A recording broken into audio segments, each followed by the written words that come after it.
지금 밖에 바람이 참 많이 불지요? 네. 네. 제가 강릉에 이사 와서 강릉에 지금 사는 지 한 20년 좀 넘었는데요.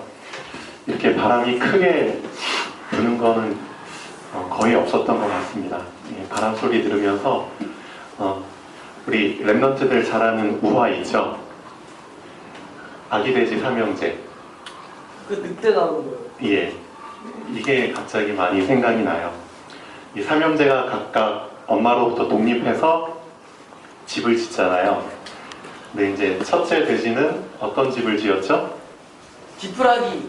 네, 지푸라기로 집을 지었죠. 지푸라기로도 집을 지을 수 있습니다. 네, 건축 전문가 계시는데 이게 가능한가요? 집. 지푸라기로 집을 지을 수 있습니다. 장점이 뭐죠? 빨리 받을 수 있어요. 네, 빨리 편하게 지을 수 있어요. 단점은 얘기 안 해도 알죠? 너무 약해요. 떠날 때 풀릴 수 있어요. 자, 둘째 돼지는 뭘로 집 지어요? 나무집. 예, 나무 판자로 집을 지었죠. 자, 셋째 가장 어린 막내는 벽돌집. 예, 벽돌집. 자, 당장에는 다 집의 역할을 하죠. 근데 언제 이 집의 진가가 드러나죠?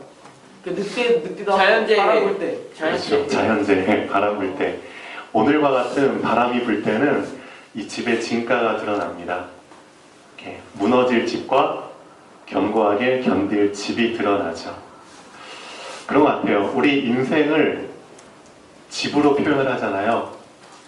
우리 모두 다 인생의 집을 짓고 있고 어떤 사람은 이미 지었을 텐데 그 집의 진가가 오늘 같은 그렇죠? 인생의 환란이나 어려움이 닥칠 때 내가 만든 집이 과연 얼마나 견고한지 아니면 허술하게 지었는지가 드러나게 됩니다. 그러면 그 집에 가장 영향을 끼치는 건 뭘까요? 나의 인생의 집에 그 견고함과 약함, 그거를 가장 결정짓게 만드는 요인은 예배입니다. 예배입니다. 나의 인생에 얼마나 시편 138편 2절 한번 읽어보시죠. 이 시편의 저자도 분명히 예배를 드린다는 표현을 썼는데 그 앞에 이런 구절을 썼습니다. 어디를 향하여? 맞습니다. 예배를 드리는데 방향이 중요하죠. 과연 나는 어디를 향해서 예배를 드리는가? 이 부분을 참 많은 사람들이 놓치고 있습니다. 그냥 예배당 안에 와서 예배 드리니까 난 예배 드린 거야 라고 할 수 있겠지만 그렇지 않다는 거죠. 나의 마음과 나의 중심은 어디를 향하여? 성전을 향하여. 그것을 놓치고 삶을 산 사람들은 인생의 집을 그렇죠. 첫째 돼지나 둘째 돼지처럼 좀 허술하게 지었겠죠. 인생이 그냥 평탄할 때는 잘 모릅니다. 그러나 사단이란 놈이 지금도 존재하고 있고요. 그 사단은 믿는 자들을 넘어뜨리기에 혈안이 되어 있습니다. 사단의 평생 목표는 믿는 자를 한 명이라도 더 넘어뜨리는 거겠죠. 집을 공격합니다. 집을. 사람들은 모르지만 사단은 이미 계획을 세웠고요. 언제든 그것을 실행에 옮길 준비가 되어 있고요. 하나님이 허락하시면 그렇죠, 실행에 옮기죠. 우리가 욥의 경우도 많이 알고 있잖아요. 그래서 하나님이 그 예배 회복이라는 제목으로 오늘 말씀을 드리는데 이렇게 실질적으로 바람도 많이 불게 하면서 좀 많이 잘 느끼라고 하시는 것 같습니다. 그래서 한 가지 좀 중요하게 짚고 들어가면 좋겠습니다. 나의 인생의 집.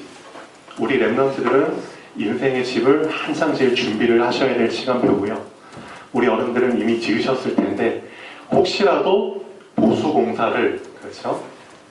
해야 될 필요가 느껴지시면은 주저하지 말고 하십시오. 나중에 더 큰 환란이 오기 전에 대비해서 빨리 허술한 곳이 보인다면은 인생의 보수공사를 빨리 하셔야 됩니다. 즉 빨리 예배를 회복하셔야 됩니다. 엄한 데 바라보고 예배 드리지 말고 오늘 시편 기자가 말한 것처럼 성전을 향해서 예배를 드리는 겁니다. 왜냐? 그 성전 안에는 하나님이 계시기 때문입니다. 맞지요? 어제 제가 어느 한 전도사님이 말씀 전하시는 것을 들었습니다. 그 전도사님이 주일학교 담당하시는 전도사님이셨는데요. 저희 교회 말고 다른 교회를 이제 한번 가게 됐습니다. 이제 그 젊으신 전도사님이 이제 주일학교 아이들 대상으로 말씀을 전하시는데 본문 말씀이 창세기 4장입니다. 한번 다 찾아보시죠. 창세기 4장에 어떤 내용이 나오죠? 네, 가인과 아벨의 얘기가 나옵니다. 가인과 아벨 하면은 다 알고 있죠. 자, 예배의 제목이 뭐였냐면은 성공한 예배와 실패한 예배, 즉 하나님이 받으신 예배와 하나님이 받지 않으신 예배라는 제목으로 말씀을 전해주셨습니다. 하나님이 왜 가인의 예배는 안 받으시고 아벨의 예배를 받으셨을까요? 라고 주일학교 아이들한테 물어봤어요. 그러니까 이제 그 주일학교 아이들이 대답을 하는데 이런 얘기를 하더라고요.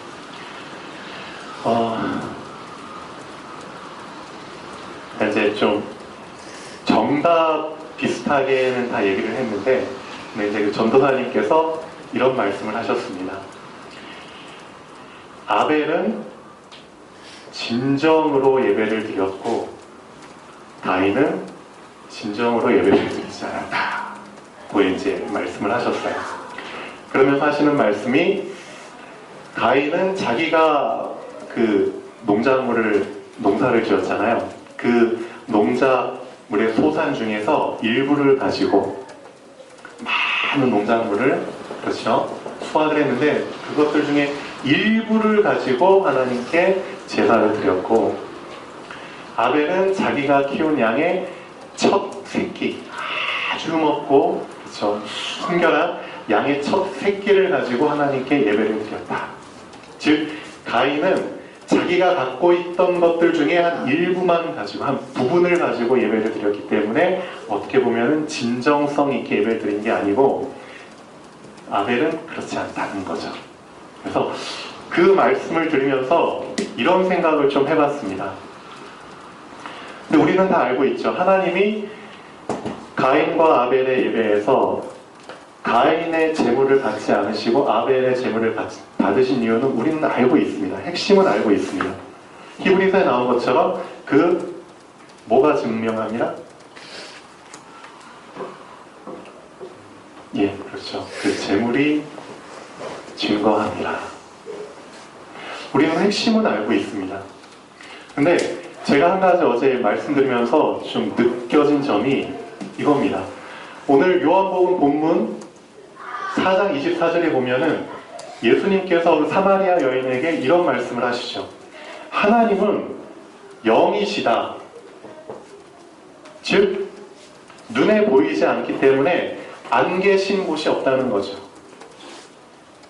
그렇다면 그 영이신 하나님께 예배를 드려야 되는데, 예배를 드리는 자는 꼭 두 가지를 가지고 예배를 드려야 된다고 말씀하십니다. 그 두 가지 중에 첫 번째가 옛날 성경에 이렇게 나옵니다. 신령으로. 두 번째는 진정으로. 그래서 이제 옛날 성경에 익숙하신 분들은 이렇게 말하시죠. 하나님은 영이시니 예배하는 자가 신령과 진정으로 예배를 드릴지어다. 근데 이제 개역 성경에는 이렇게 나오죠. 신령이 어떤 단어로 바뀌었죠? 방금 읽으셨지 않았나요?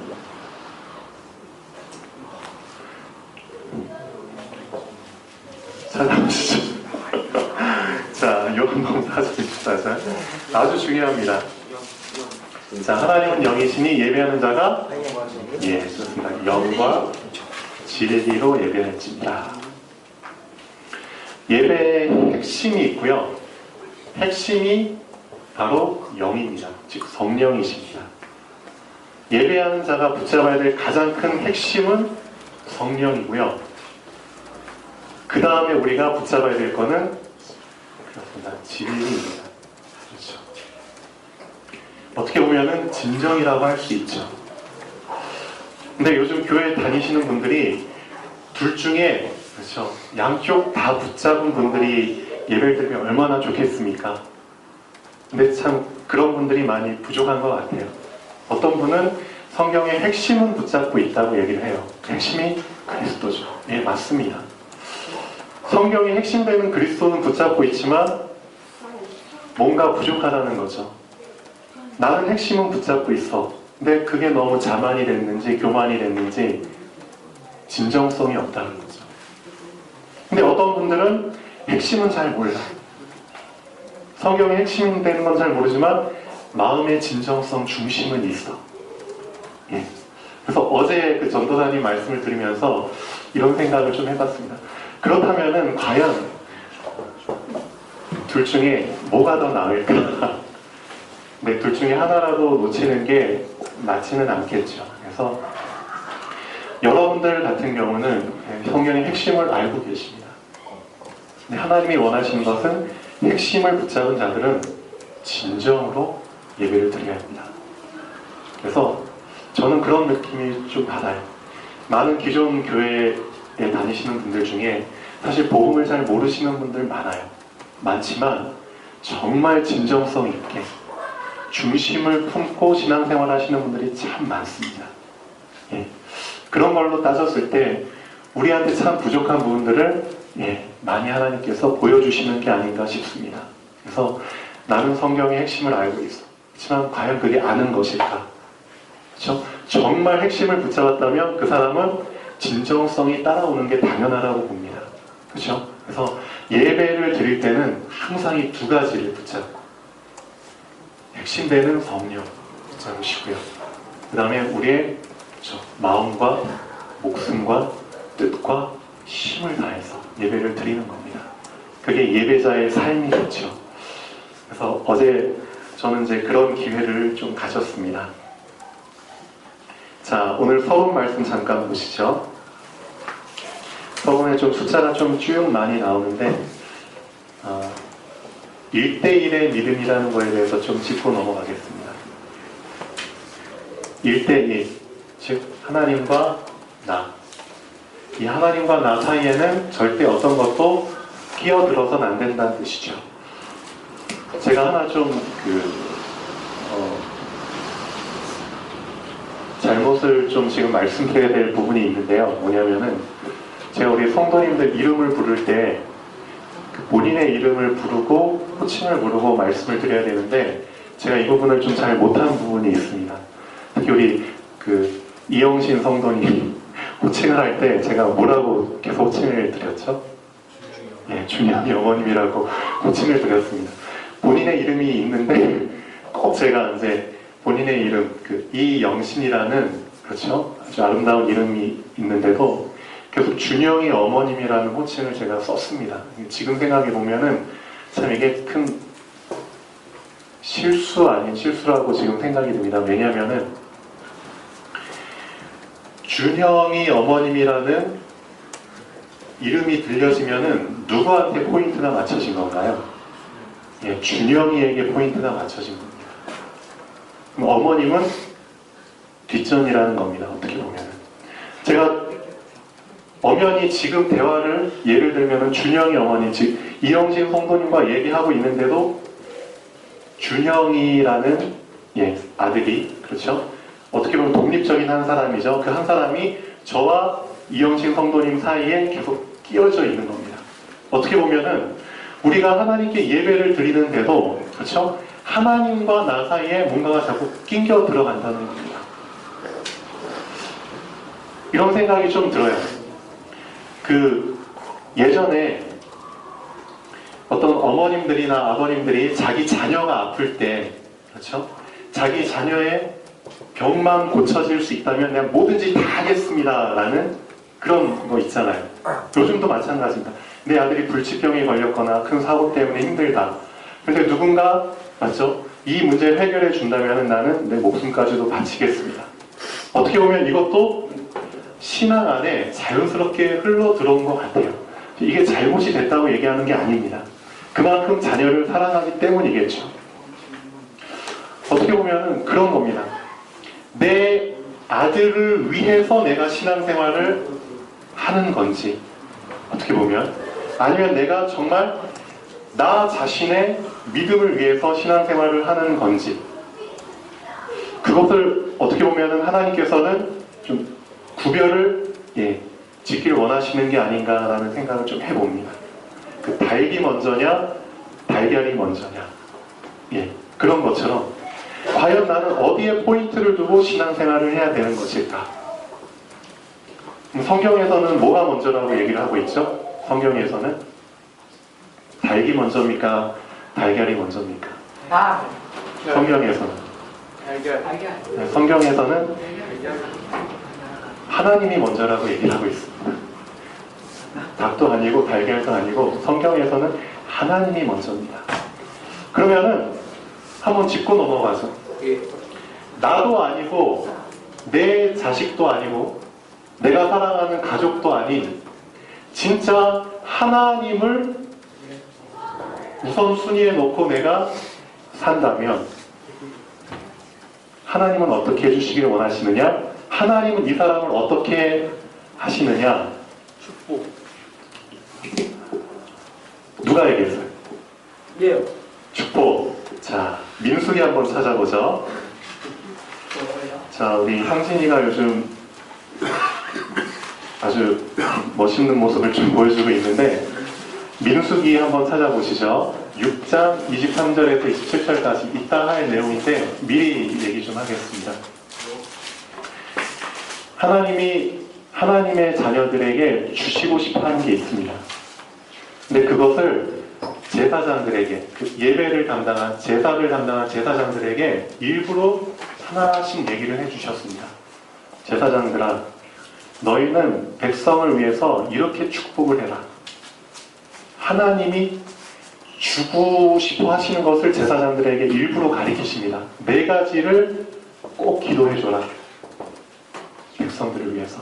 첫 번째는 나는 어떤 하나님이다? 복 주기를 원하시는 하나님이다. 우리가 하나님께 복 받기를 원하잖아요. 근데 이미 그 이전에 하나님 우리에게 복 주기를 원하고 계십니다. 하나님이 복 주기를 원치 않는데 우리가 복을 구하는 게 아니고 하나님은 애초부터 우리에게 복을 주시길 원하시는 하나님입니다. 그것을 얘기해줘라. 두 번째, 뭐죠? 지켜주기를 원하시는 하나님이다. 그렇죠? 세 번째, 뭐죠? 은혜. 네, 은혜. 은혜 주기를 원하는 하나님이시다. 네 번째, 평강. 우리에게 다 필요한 것들이 4가지입니다. 이것을 위해서 제사장들한테 기도를 부탁하십니다. 그러니까 지금의 목회자님들이죠. 사역하시는 분들이 성도님들 위해서 이 4가지를 꼭 기도를 해주셔야 됩니다. 이건 하나님이 원하시는 겁니다. 하나님. 자, 민수기 한번 찾아보시죠. 다 같이. 민수기 6장 23절에서 27절입니다.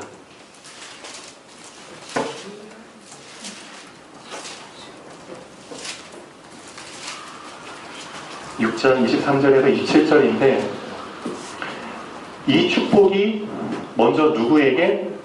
나에게입니다. 나에게 임하는 것. 내가 살아날 때, 그렇죠? 나를 통해서 다른 사람을 살릴 수 있습니다. 그게 사실은 성경에서 말하는 순서입니다. 네. 내가 정말 하나님 중심으로 산다면 하나님께서는 그 사람을 위해서 그 사람의 자녀와 가족과, 그렇죠? 많은 부분들을 다 살리십니다. 그래서 우리 교회의 목표는 하나님을 시원케 해드리는 사람, 하나님을 감동케 해드리는 사람이 목표죠. 자, 6장 23절에서 27절까지 한번 읽어보겠습니다.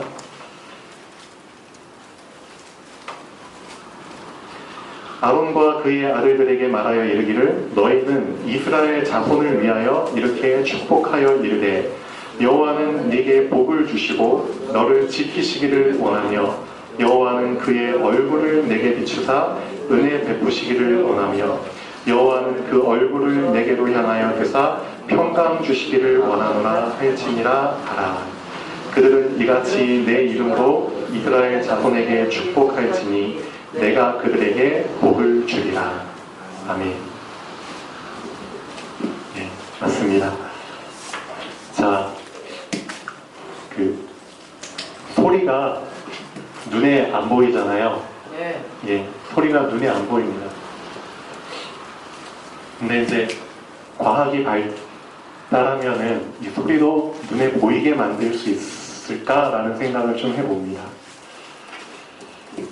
영적으로 영안을 딱 뜨고 본다면 하나님의 말씀이 참 보일 수도 있겠다라는 생각을 해봅니다. 하나님의 말씀이 소리로 전파가 되지만 그 말씀이 참 보인다면 얼마나 좋을까라는 생각을 해보는데요. 제가 이 말씀을 드리는 이유가 있습니다. 하나님께서 우리에게 진짜 믿음을 주기를 원하십니다. 결국은 나에게 믿음이 있느냐 없느냐에 따라서 나의 삶 자체가 좌지우지 되기 때문인데요.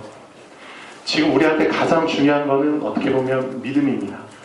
근데 그 믿음을 우리는 거창하게 얻으려고 하고 어떻게 보면 좀 그렇죠? 우리가 생각하는 방향으로 좀 크게 얻으려고 하는데 먼 데서 얻으려고 하는 것처럼 그렇게 믿음을 얻으려고 합니다. 근데 그게 아니라는 거죠. 지금 우리 여러분들 중에 좀 힘든 가운데 있는 분들이 계십니다. 진짜 지푸라기라도 붙잡고 싶어하는 그런 상황 속에 빠지신 분들도 많습니다. 하나님은 이분들에게 진짜 믿음을 주기를 원하십니다. 근데 그 믿음은 과연 어떻게 주어지는 것일까요? 믿음은 멀리 있는 게 아니라는 겁니다. 믿음은 진짜 가까운 곳에 있습니다. 진짜 가까운 곳에 있습니다. 우리가 진짜 그 영안을 딱 열어서 본다면 어떻게 보면은 내 바로 옆에 믿음이 다 둥둥 떠다닌다는 거죠. 어떻게 보면 먼지가 지금 눈에 보이진 않지만 현미경적으로 보면 다 보이는 것처럼 믿음이라는 것도 사실 말씀 속에 다 숨어 있다는 겁니다. 하나님의 말씀이 지금 선포되고 있잖아요. 우리가 지금 하나님의 말씀을 읽었잖아요. 그 말씀이 지금 소리로 지금 다 파장으로 전파가 됐는데 사실 이 공기 중에 둥둥 떠있는 소리들, 그렇죠? 말씀들, 믿음이 담겨있는 이 말씀들을 내가 붙잡기만 하면 됩니다. 붙잡기만 하면 됩니다. 근데 그 말씀을 붙잡지 않는 겁니다. 하나님은 가장 간단한 방법을 주셨습니다. 내 바로 옆에 지금 나랑 가장 가까운 곳에 말씀이 지금 떠다니고 있습니다. 그리고 하나님은 그 말씀을 나에게, 그렇죠, 내 기억 속에, 생각 속에 이미 주셨습니다. 그것을 놓치지 마시고 지금 바로 붙잡으시면 됩니다. 어려운 게 아닙니다. 그 사람에게 하나님은 예배 회복을 시작하십니다. 난 다음에 믿을게. 계속 미루지 마시고요. 지금 바로 붙잡을 수 있습니다. 말씀은 나와 가장 가까운 곳에 있습니다. 그것을 지금 당장 붙잡는다면 그 사람은, 그렇죠, 분명히 인생의 집이 이제 좀 수리가 되는 시작이 되겠죠. 그 말씀을 좀 드리고 싶었습니다. 그래서 우리가 말씀을 듣지만 이 말씀을 듣고 놓치는 사람이 있고요. 마음에 담는 사람이 있습니다. 우리 지금 랩런트들이 앉아있는데 랩런트들에게 얘기를 좀 하겠습니다.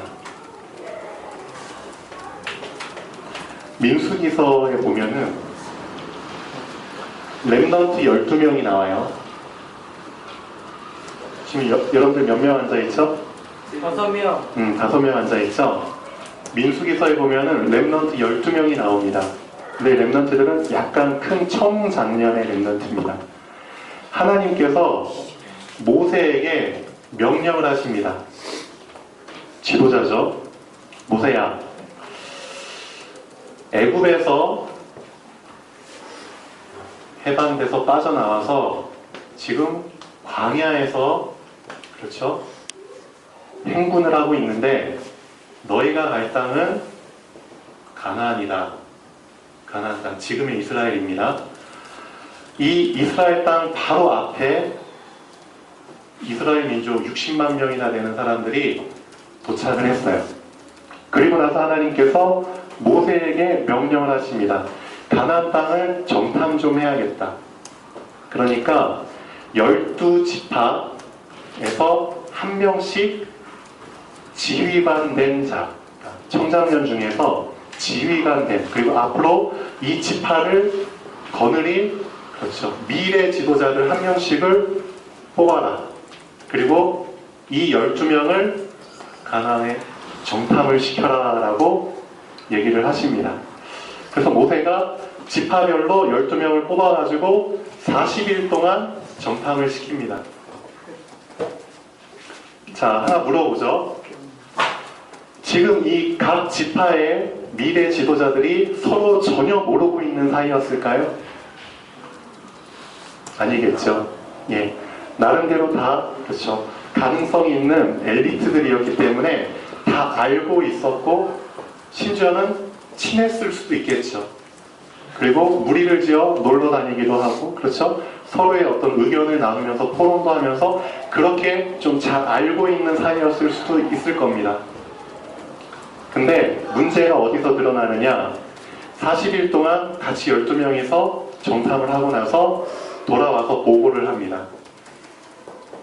보고를 하는데 이 12명이 이제 편이 갈라져요. 편이. 2대 10. 예, 2대 10으로 갈라집니다. 정탐 가기 전에는 하나였는데 정탐 갔다 오고 나서 2대 10으로 갈라져 버립니다. 자, 왜 갈라지게 됐는지를 얘기 드리죠. 이스라엘이 애굽에서 빠져나와서 광야 생활을 하는데 하나님께서 주신 제도가 있습니다. 먼저 하나님이 거하시는 성막을 만들어라. 하나님이 거하시는, 예배를 드리는 성막을 만들어라. 그리고 성막을 중심으로 해가지고 너희가 12지파니까 성막의 북쪽에 3지파, 남쪽에 3지파, 동쪽에 3지파, 서쪽에 3지파, 이렇게 12지파가 이런 구도로 지내라. 그렇게 말씀을 하십니다. 그리고 나서 한 가지 명령을 주시는 게, 또 말씀을 주시는 게, 내가 이 성막 위에 불기둥과 구름기둥을 둘 것이라. 다 알고 있죠? 이 60만 명이나 되는 사람들이 야영을 한다고 쳐봐요. 그럼 얼마나 큰 면적에서 야영을 해야 되는지 상상이 오시나요? 아마 강릉시만한 면적이 될지 모르겠는데 엄청난 대군입니다. 60만 명이나 되는 사람이 천막 캠핑 야영을 친다고 해보면은 엄청난 거죠. 진짜. 그런데 하나님께서는 이 한가운데 성막 위에다가 구름기둥과 불기둥을 주십니다. 그래서 낮에는 광야이기 때문에 엄청나게 덥잖아요. 그래서 구름기둥으로 쫙 그늘을 만들어 주시고, 밤에는 엄청나게 춥죠. 일교차 때문에. 불기둥으로 따뜻하게 하시고. 근데 그 구름기둥과 불기둥을 이 큰 면적의 한 구석에다 놓으신 게 아니라 성막 바로 위에다가 주셨다는 겁니다. 성막 중심에. 그리고 구름기둥이 위로 뚝 떠오르잖아요. 그러면은 이 사람들은 다 이제 텐트를 다시 이제 거둘 작업을 하는 겁니다. 그리고 구름기둥이 움직여요. 그러면 그 움직이는 방향으로 다 따라서 이동을 합니다. 그러다가 구름기둥이 멈춰요. 그럼 그 자리에 그대로 멈춥니다. 그리고 구름기둥이 내려와요. 그럼 거기에다가 또 텐트를 칩니다. 하나님이 왜 광야에서 이런 식으로 인도하셨을까요? 그걸 잘 알고 계셔야 됩니다. 성막 중심의 생활을 해라. 그렇죠? 그 성막 중심에는 하나님이 계시고 하나님이 원하시는 대로 따라가라는 겁니다. 즉 너희가 하나님께 순종하는, 하나님께 길들여지는 삶을 사는지 그것을 하나님께서는, 그렇죠, 주시길 원하시는 겁니다. 그런데 이 가운데는 두 부류의 사람들이 있다는 겁니다. 진짜 이 성경에 13장 자, 1절부터 3절까지 먼저 보시면 여호와께서 모세에게 말씀하여 이르시되 사람을 보내어 내가 이스라엘 자손에게 주는 가나안 땅을 정탐하게 하되 그들의 조상의 가문 각 지파 중에서 지휘관 된 자 한 사람씩 보내라. 모세가 여호와의 명령을 따라 바란 광야에서 그들을 보냈으니 그들은 다 이스라엘 자손의 수령된 사람이라. 엘리트들입니다. 지휘관들입니다. 이 청년 엘리트들 12명이 갔는데요. 자, 쭉 갔다가 이제 정탐을 하고 옵니다. 25절부터 보시죠. 40일 동안 땅을 정탐하기를 마치고 돌아와 바란 광야 가데스에 이르러 모세와 아론과 이스라엘 자손의 온 회중에게 나와 그들에게 보고하고 그 땅의 과일을 보이고 모세에게 말하여 이르되 당신이 우리를 보낸 땅에 간즉 정탐한 거 얘기하죠. 그 땅에 젖과 꿀이 흐르는데 이것은 그 땅의 과일이니이다. 그러나 그 땅 거주민은 강하고 성읍은 견고하고 심이 클 뿐 아니라 거기서 아낙 자손을 보았으며 아말렉인은 남방 땅에 거주하고 헷인과 여부스인과 아모리인은 산지에 거주하고 가나안인은 해변과 요단가에 거주하더이다. 사실대로 보고를 하는데 자, 그 뒤가 문제입니다. 갈렙이 모세 앞에서 백성을 조용하게 하고 이르되 자, 갈렙 알죠? 우리가 곧 올라가서 그 땅을 취하자 능히 이기리라 하나. 자, 갈렙과 여호수아는 자, 여기서부터 이제 편이 갈라집니다. 예배를 평소에 그렇죠? 핵심을 붙잡고 진정성 있게 마음을 들여서 성막 중심의 삶을 살았던 그 두 지휘관 여호수아와 갈렙은 하나님께서 약속하신 그 약속을 그대로 붙잡고 그 약속이 이루어지길 원하는 마음, 그 약속의 진정성, 그렇죠, 중심을 들여서 고백을 하죠. 믿음의 고백을 합니다.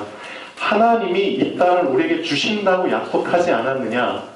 비록 그 땅에는 우리보다 강한 사람들이 살고 있지만 덩치도 크고 대단하고 성읍도 견고하지만 그것은 단지 보이는 현상일 뿐이다.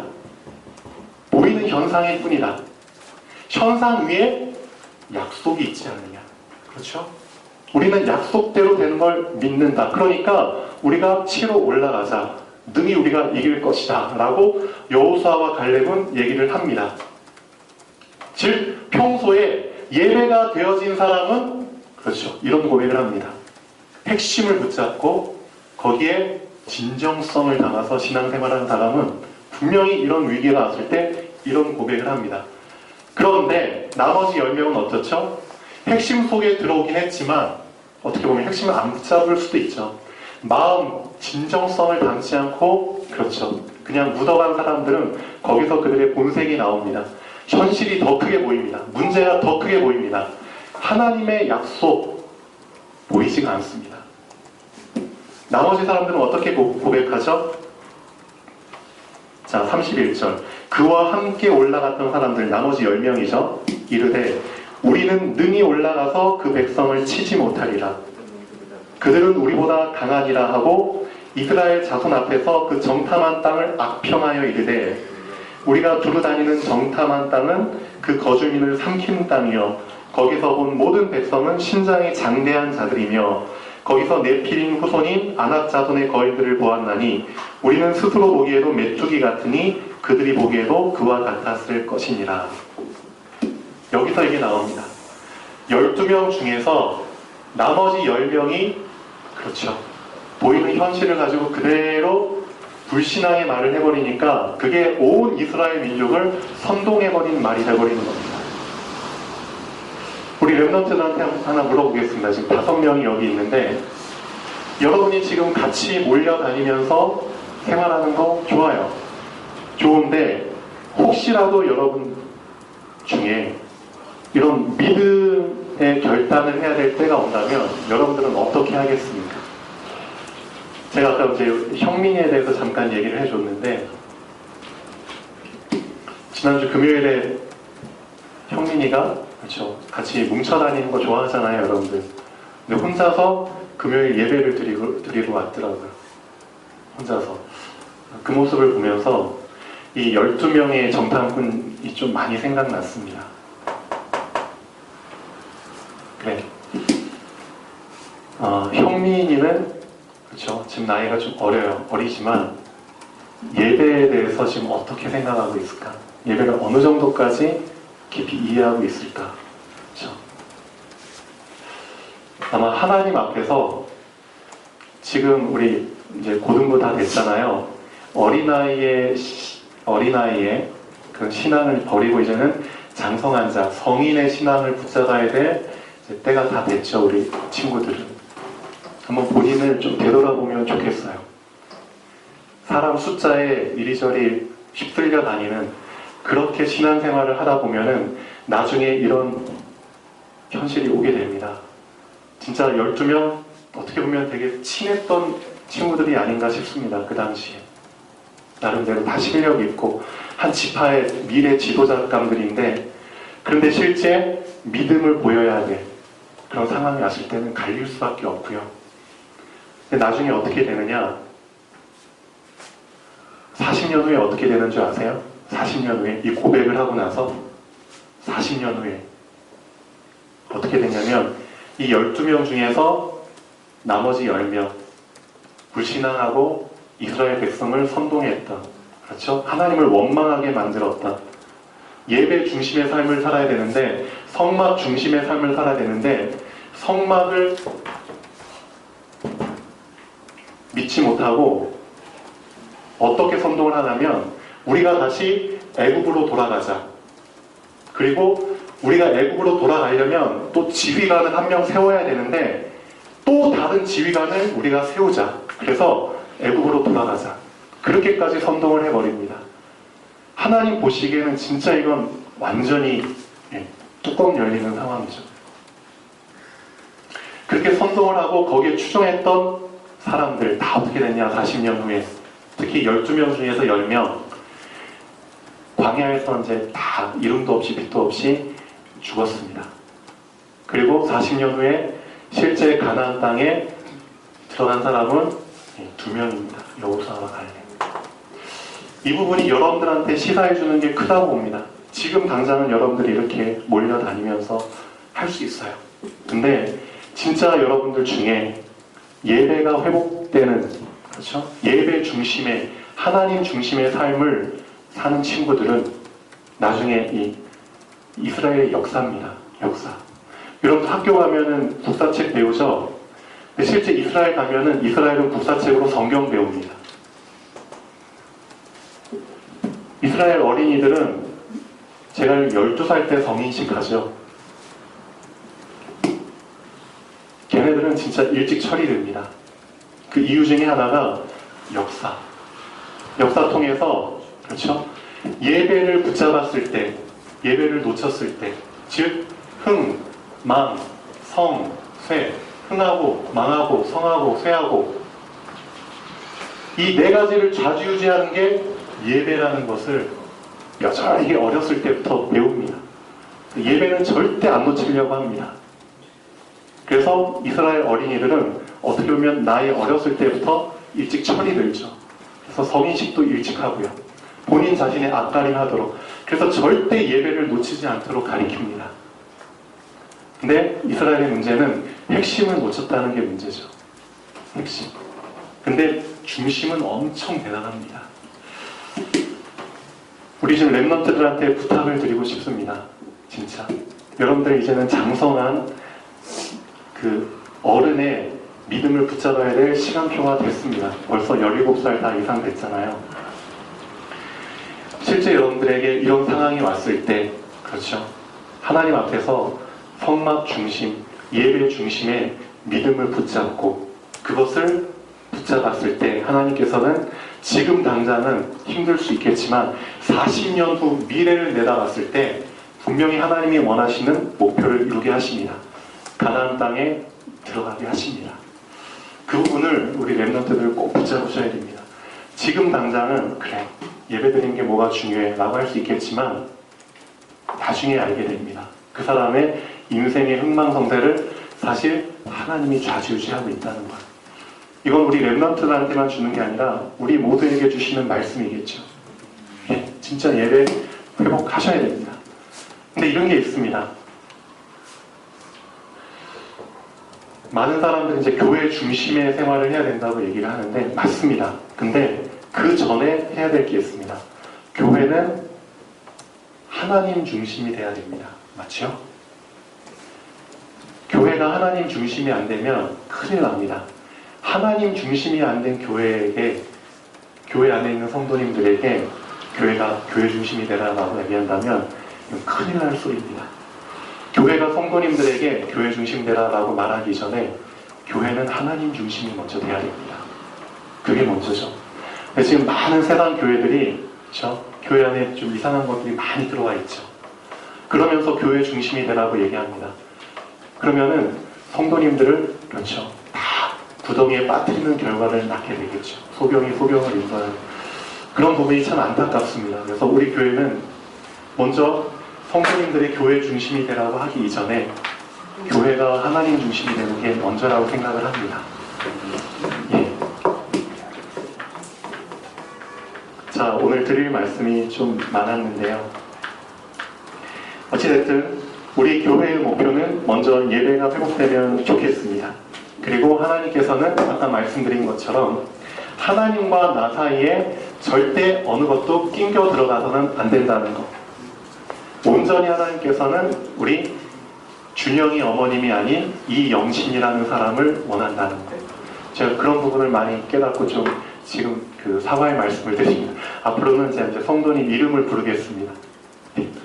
그다음에 우리 또 이제 충령이 어머님이라고 불렀는데 그렇게 아무래도 정재수 권사님이라고 부르겠습니다. 자, 하나님께서는 어떻게 역사하실지 참 모릅니다. 지금 그 우리 이영옥 어머니, 우리 할머님 계시는데요.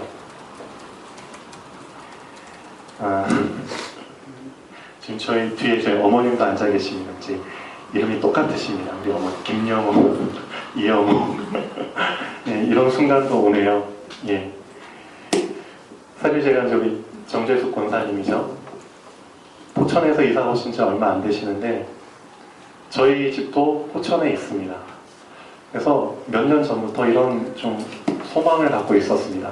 포천, 저희 집하고 우리 권사님 집하고 거리상으로 10몇 킬로밖에 안 떨어져 있거든요. 그래서 두 분이 좀 만나셔서 서로 말씀도 나누시고 다락방도 하시고 하면 서로에게 참 힘이 되겠다는 생각을 좀 예전에 많이 했었습니다. 진짜 상황이 여의치 않았죠. 근데 어찌 된 게 그 10몇 킬로 떨어져 있는데도 못 만났던 두 분이 수백 킬로 떨어진 데서 지금 한 자리에서 만나서 있다는 것도 참 신기하고요. 그렇죠? 하나님께서는 어떻게 역사하실지 참 모릅니다. 근데 진짜 핵심을 붙잡고 그렇죠?